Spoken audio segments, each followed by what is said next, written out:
waan takkan dhaamu barbaada. Amma mirkaana baay'ee jira. Garuu yoo ofii dura ofii ta'iti hambaa ta'e dura ofii ta'e mana kee yoon jabeessin mana kee yoon qulqulleessin humna mana keetii yoon to'atin konsolideet yoon godhin Itoophiyaafis hin taatu naannoofis hin taatu. Mana kee yoo to'atte sabni keesi wajjin yoo jiraate dantaa saba keetii yoo dursite humna cimaa yoo taate gariin jaalatee sitti makama. Gariin abdatee sitti makama. Kun immoo sodaatee osoo hin jaalanne sitti makama. Mana kee keessa nageenyi jiraachuu baannan saba kee kabajuu baannan saba kee dhagahuu baannan hayyootaa fi hogganoota saba keetiitiin wal quba qabaachuu baannan ala qofee yoo kan laaltu taate arra yoo harka sii dhayanii boodoggaa kootii keessi argan si duuba waa dhabnaan sitti ka'an. Kanaaf gorsi muummicha ministeeraatiif illee Oromoo xiqqaa guddaa kennu maali? Waan gaariin hojjetamee jira, waan gaarii hojjennee jira. Waan Oromoos jabeesse Itoophiyaas cunqursaa wayyaanee jalaa baasee naannoo sanitti hafuura nagayaa fide hojjennee jira. Itti fufiinsi waan kanaa garuu Oromiyaa cimsuu irratti hunda'a. Itti fufiinsi waan kana Oromoo cimsuu irratti hunda'a. Akkuma yeroo kaan jeetti humna yeroof maallaqa qabnurraa harki wayyabaa harki 70-80 saba keenya irratti ba'uu qaba. Akka Oromootti uummata keenya cimsuu irratti ba'uu qaba. Ka itti aanu qabsoo tanaaf uummata kanaaf fira horachuu irratti fuulleeffachuu barbaachisa. Nama keenya daganne uummata keenya daganne karaa irra dhufu irraanfanne qeerroo keenya irraanfanne orma gammachiisuu qofa irratti yoo kan fuulleeffannu taate alagaa gaafa kolfaa jenna. Kana wal yaadachiisuun barbaachisaa natti fakkaata. Oromummaa teenya cimsuudhaaf seenaa teenya hubachuu eenyummaa teenya cimsuu namni keenya shawwadamuu hin qabu. Itoophiyaa keessatti haqni keenya ka eeggamtu dhugaan keenya kan galtu walqixa kaanee kan jiraannu ilma Oromoo tokko aangorra baasuun miti. Sabboo ummata Oromoo aangeessuudhaan humneessuudhaan ummata Oromoo humneessuudhaaf ammoo sabboonummaa isaa finiinsuu barbaachisa. Sabboonummaa isaa finiinsuudhaaf aadaa isaa seeraa isaa takka takkaan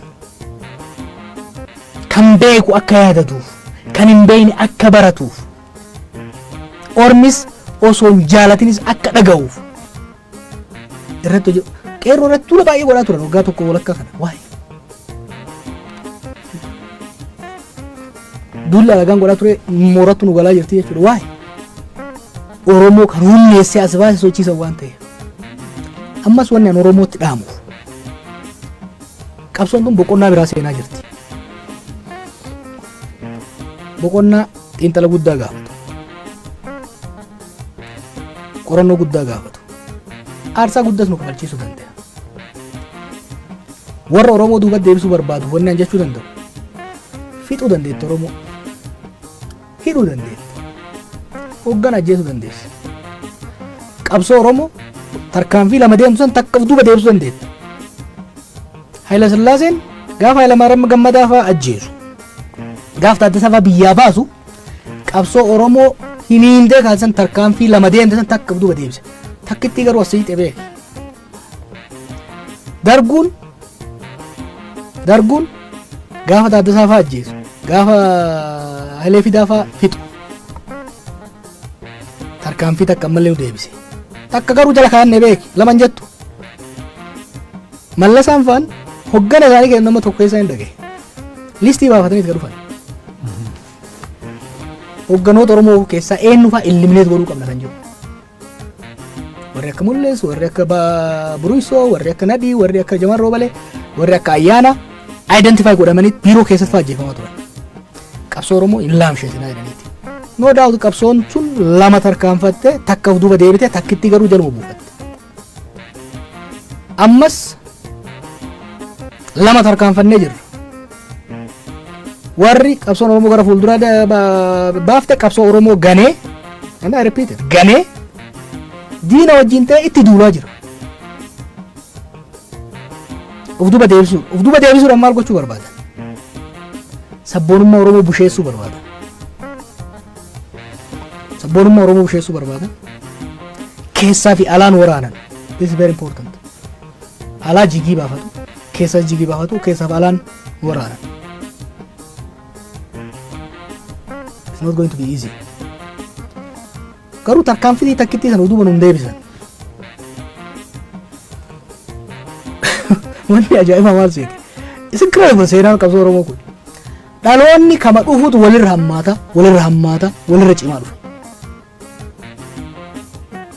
Oromoodhaaf yeroo ammatti yeroo reflect goonudha.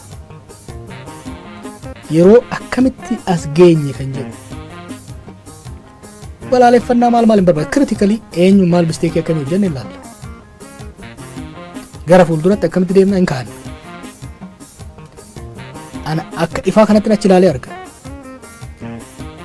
Amma booda this will be the last tarkaanfii dhumaati ammatu. Oromoof hin dabartiif. Reefu leenca jedhee jira. Sirna federaalawaa dimokiraatawaa ummanni Oromoo eenyummaa isaatiin boonee guddifatee seenaas fi dagaagfatee qe'ee ofiitirratti qabeenya ofiitirratti torban darbee kanatti last week nu amma duula koronaa kanarra turreemi tullumooyya gurguratanii jiran beeki.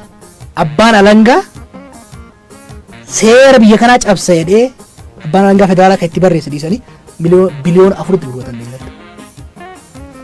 Sun hafee qabeenyi Oromoo, qabeenyi Oromiyaa keessa, kan lafa keessa, kan bishaan irra yaa'u, kan qilleensa, dantaa uummata kanaatiif jiraattota biyya kanaatiif kan fayyadu akka ta'utti.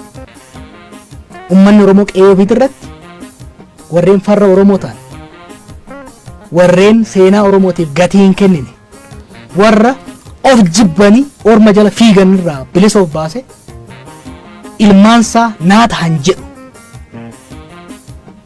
Ilmaansaa beekumsa qaban, naatoo qaban, aantummaa qaban, dandeettii qaban jedhu filatee ittiin bula. Ittiin bula. I am sure of it beek. Kana jechuun Mararaa filataa, Daawud filataa, Jawaar filataa dhaloota ammaa jechuu kiyyaa miti. Sooner or later